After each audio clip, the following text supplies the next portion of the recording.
A transformative chapter in regional connectivity is unfolding. Construction of the long-anticipated China-Afghanistan Railway is officially scheduled to begin in 2026.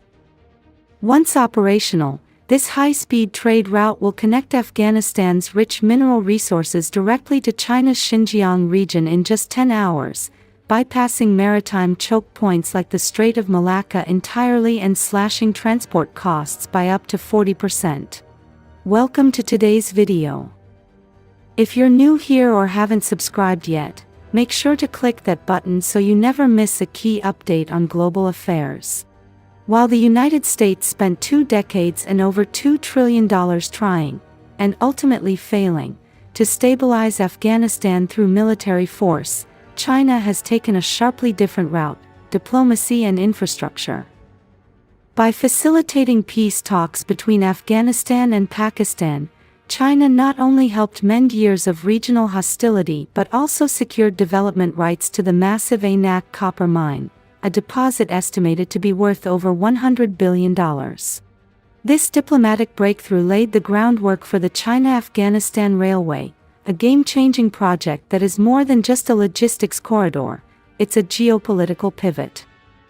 Once trains begin rolling, they'll deliver copper ore from the Anak site, just 40 kilometers southeast of Kabul, directly to Chinese industries, saving weeks over traditional maritime shipping routes. To understand how we got here, it's important to recognize how rare this reconciliation between Afghanistan and Pakistan is. Despite being neighbors, the two nations have long been plagued by mutual distrust and border skirmishes, obstructing regional initiatives, especially the China-Pakistan Economic Corridor, CPEC, a cornerstone of the Belt and Road Initiative, BRI. From 2018 to 2023, over 200 security incidents targeted CPEC infrastructure and personnel, raising the stakes for any major investment in the region. But China's persistent diplomatic efforts are beginning to yield results. For the first time in years, Afghan and Pakistani officials are engaging constructively, appointing ambassadors and committing to border cooperation. This development is especially remarkable when you consider that the U.S., with all its military might, failed to achieve similar outcomes over 20 years. China's approach, leveraging shared economic interests rather than military force, has proven more effective and more sustainable. Afghanistan's economic needs are urgent and undeniable. As one of the world's least developed nations, the country stands to benefit tremendously from foreign infrastructure investments. Pakistan, too, needs a stable regional environment to spur its own development. China's Belt and Road vision offers both countries a path forward, using commerce to build trust, infrastructure to foster growth, and trade to undercut geopolitical tension. Beyond Afghanistan, the implications of the railway are profound. Traditionally, global trade has relied on maritime dominance.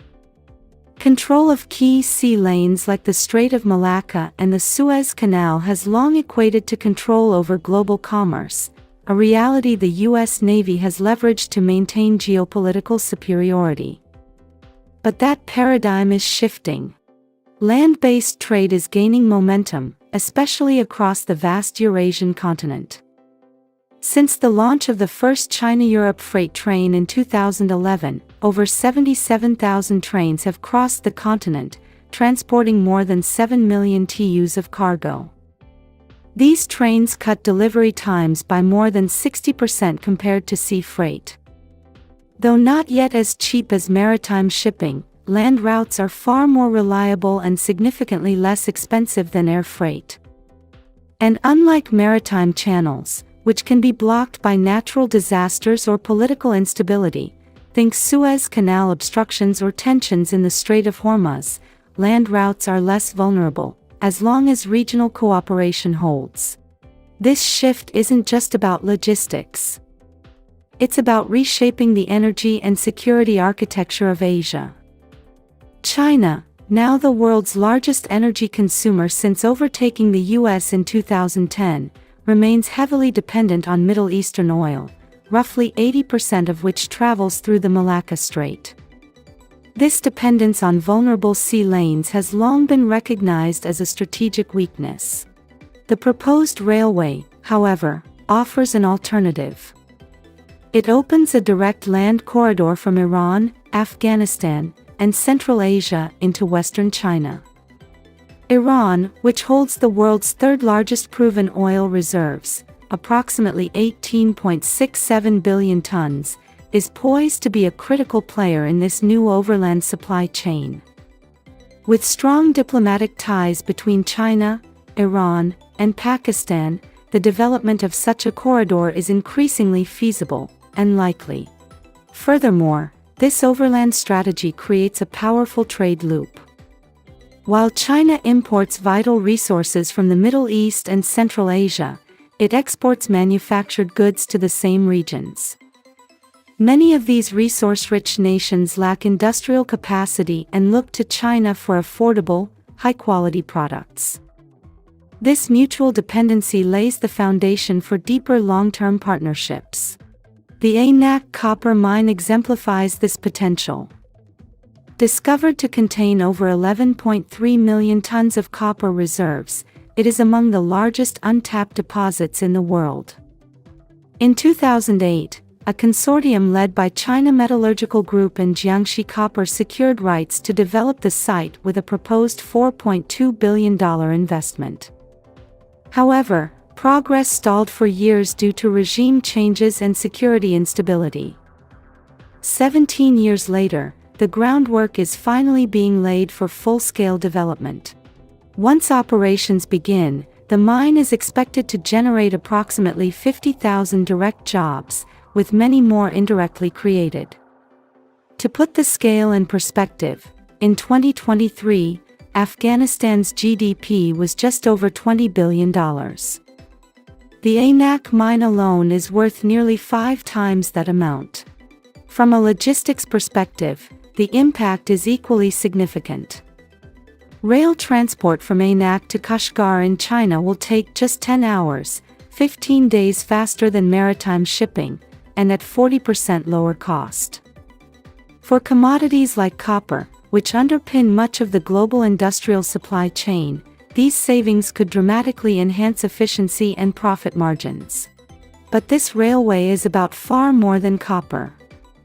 It represents China's broader strategy to insulate itself from U.S. maritime pressure. In the event of a geopolitical crisis, sea routes like the Malacca Strait could be blocked, putting China's energy imports and trade in jeopardy. With land-based alternatives now becoming viable, China is methodically removing that leverage from Washington's arsenal. The reaction from the U.S. has been swift. Just one day after the Afghan-Pakistani peace agreement was announced, the White House froze $3.5 billion in Afghan central bank assets held overseas. Yet this move, while symbolic, is unlikely to derail the larger momentum. Compared to the $100 billion value of the Anak mine, Washington's financial leverage is minimal. Moreover, China possesses the capital, technology, and long-term strategic patience to see such projects through, even without access to Western financial systems. Looking ahead, the China-Afghanistan Railway could spark a domino effect across Central Asia.